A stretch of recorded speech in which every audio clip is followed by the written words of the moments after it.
Good to see y'all. My name is Mike Rusert. For those of you who don't know me, I was on staff here for several years. And it's so good to be back. My daughter, Etta, is 11, and she's in the Jingle Book. And so, yeah, it's just so great. I don't know. So I started showing up to bring her down to practices, and I was like, why do I feel so loved? It just felt so good. I think that really speaks to the stories that Carly was sharing and the importance of community.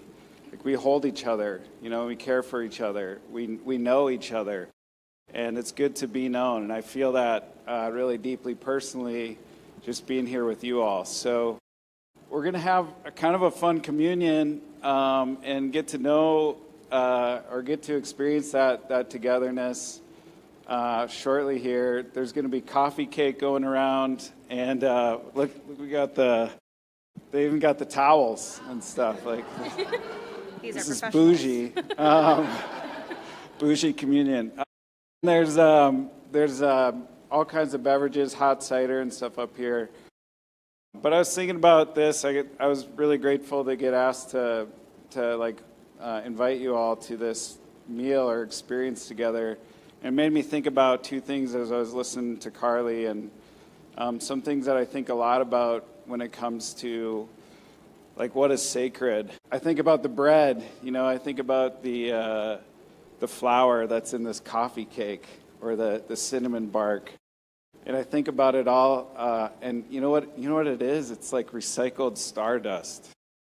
And so are our bodies, and newsflash, all of us are going to die, and all of us are going to feed the ground that feeds us. And it's all this like giant recycled interconnected oneness.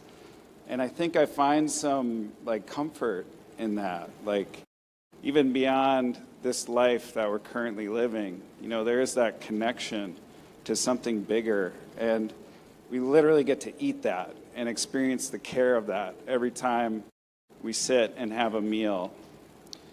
So you can chew on that while we're sharing food. And the other piece that I think about, so many of you know, like I've been an ordained Lutheran pastor. That's part of my story.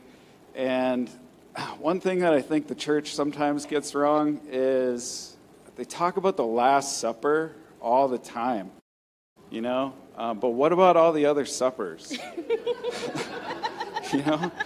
And I think about all the times in, this teacher who changed the world, Yeshua or Jesus. I think about all the meals that he and Mary and all this community that gathered around these ideas and this experience of life as connected and loving, and not trying to live into the norms that the oppressive society was trying to put on it, but that deeper story of interconnection and love.